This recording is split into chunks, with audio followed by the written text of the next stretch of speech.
আসসালামু আলাইকুম। আশা করি সকলে ভালো আছেন। আপনাদের মাঝে নতুন আরেকটি ভিডিও নিয়ে হাজির হলাম। যারা আমার ইউটিউব চ্যানেলটি সাবস্ক্রাইব করেননি তারা অবশ্যই আমার ইউটিউব চ্যানেলটি সাবস্ক্রাইব করে দিন আরও নতুন নতুন ভিডিও পাওয়ার জন্যে।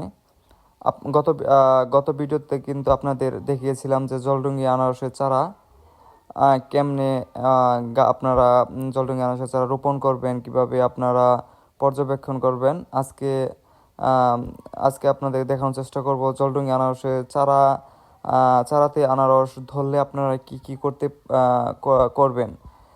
ইতিমধ্যে কিন্তু আমি জলডুঙ্গি আনারসের চারাও দেখিয়েছি, কিন্তু আনারস দেখাতে পারিনি।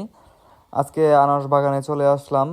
যে বাগানটিতে এসেছি সে বাগানে কিন্তু একটিও আনারসের চারাতে আনারস ধরা বাদ দেয়নি। এই যে দেখতেই পাচ্ছেন যে প্রথম ধাপে আনারস এসেছে।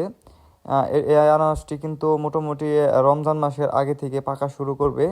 আমাদের লতিফ কাকাই কিন্তু এই আনারস বেশি চাষাবাদ করে থাকে।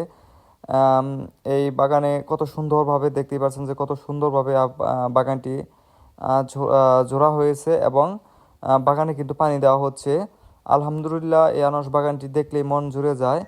মোটামুটি সব আনারস চারাতে সব আনারস চারাতে আনারস ধরেছে।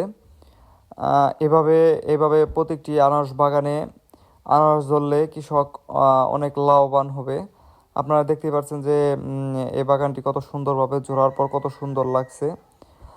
এই বাগানে কিন্তু এখন বর্তমান পানি দেওয়া হচ্ছে যাতে আনারসের চারাগুলো ভেজা থাকে এবং মেডিসিন দেওয়া হচ্ছে আনারস বড় করার জন্য। যারা আমার ভিডিওটি সম্পূর্ণ দেখেছেন তাদেরকে অসংখ্য অসংখ্য ধন্যবাদ এবং অবশ্যই আপনারা আমার ইউটিউব চ্যানেলটি সাবস্ক্রাইব করে দিন পরবর্তী ভিডিও পাওয়ার জন্য। সবাই ভালো থাকবেন। আসসালামু আলাইকুম।